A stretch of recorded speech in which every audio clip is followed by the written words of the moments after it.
Hi friends, నా పేరు చరణ్. ఈరోజు వీడియో వచ్చేసరికి ఎంపీ మెంబర్ ఆఫ్ పార్లమెంట్. అసలు ఈయన ఎవరు, ఈయన ఎంపీ ఎలా అవుతారు, ఎంపీకి ఉన్న డ్యూటీస్ ఏంటి, పవర్స్ ఏంటి, అసలు ఏం చేస్తారు, ఇవన్నీ విషయాలు కూడా ఈ వీడియో అయితే కంప్లీట్గా చూద్దాం. అంతకన్నా ముందు మీరు ఫస్ట్ టైం మన ఛానల్ చూస్తున్నట్లయితే తప్పకుండా మన ఛానల్కి అయితే సబ్స్క్రైబ్ చేసుకుని పెట్టుకోండి. ఎందుకంటే మన ఛానల్ నుంచి రెగ్యులర్గా యూస్ఫుల్ వీడియోస్ కానీ ఇన్ఫర్మేటివ్ వీడియోస్ కానీ వస్తూ ఉంటాయి. మిస్ కాకుండా ఉండాలంటే తప్పకుండా మీరు మన ఛానల్కి అయితే సబ్స్క్రైబ్ చేసుకుని పక్కన ఉన్న బెల్ ఐకాన్ ఆన్ చేసుకుంటే నేను పెట్టిన వీడియోస్ వెంటనే మీకు నోటిఫికేషన్ రూపంలో వస్తుంది. అక్కడి నుంచి అయితే మీకు చూసే అవకాశం అయితే ఉంటుంది.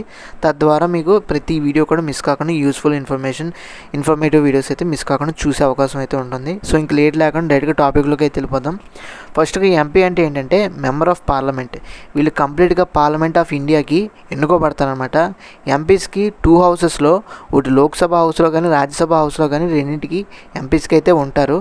అదేవిధంగా డిఫరెంట్ ఫంక్షన్స్ అయితే ఉంటాయి. వీళ్ళకి డిఫరెంట్ ఎలక్ట్రల్ ప్రాసెస్ కూడా ఉంటుంది. ఎంపీస్ వాళ్ళ స్టేట్ గురించి కానీ వాళ్ళ నేషనల్ గురించి కానీ మాట్లాడాలంటే లోక్సభలో అయితే డిస్కస్ చేస్తూ ఉంటారు. ఇంకోటి రాజ్యసభ. ఈ రాజ్యసభలో అయితే గట్టిగా వీళ్ళు ఏదైతే ఆస్పెక్ట్స్ ఏవైతే ఉంటాయో ఓవరాల్గా స్టేట్ గురించి కానీ ఇవన్నీ కూడా ఇక్కడైతే గట్టిగా సీరియస్గా డిస్కషన్స్ కానీ డిబేట్స్ కానీ జరుగుతూ ఉంటాయి. లోక్సభలో 5 ఇయర్స్ పాటు టెన్యూర్ ఉంటుంది ఎంపీస్కి. రాజ్యసభలో అయితే 6 ఇయర్స్ పాటు టెన్యూర్ అయితే ఉంటుంది ఎంపీస్కి.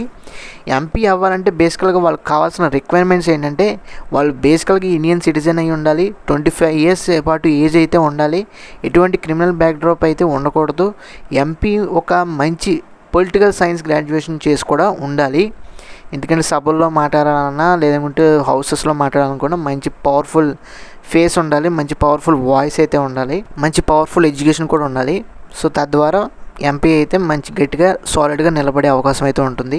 ఇంకా ఎంపీకి సంబంధించిన రెస్పాన్సిబిలిటీస్ కానీ పవర్స్ కానీ డ్యూటీస్ కానీ చూసుకున్నట్లయితే స్టేట్స్కి సంబంధించిన స్టేట్ సబ్జెక్ట్స్ మీద డిబేట్స్ కానీ డిస్కషన్స్లో కానీ గట్టిగా పార్టిసిపేట్ చేస్తూ ఉండాలి.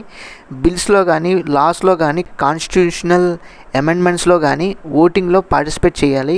ఎంపీస్ తమ కాన్స్టిట్యుయెన్సీలో ఎవరైతే కన్సర్న్స్ని లేదంటే ప్రజల సమస్యని ఇవన్నీ వాళ్ళ యొక్క యాస్పిరేషన్స్ని లోక్సభలో కానీ రాజ్యసభలో కానీ గట్టిగా డిబేట్ చేస్తూ ఉండాలి, మాట్లాడుతూ ఉండాలి.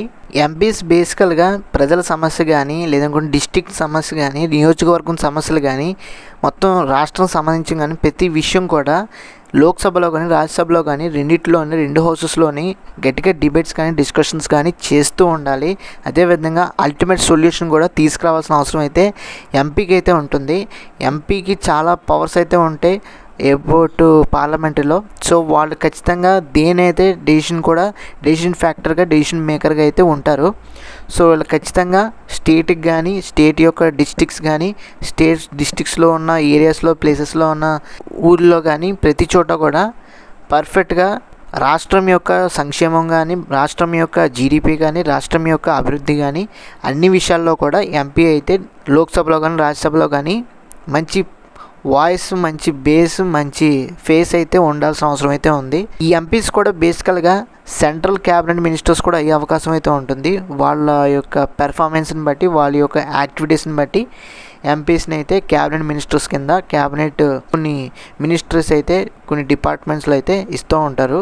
సో ఎంపీస్కి చాలా హ్యూజ్ లెవెల్ అయితే వాల్యూ అయితే ఉంటుంది మొత్తం ఇండియన్ కాన్స్టిట్యూషన్ పరంగా ఇండియన్ పొలిటికల్ లీడర్గా.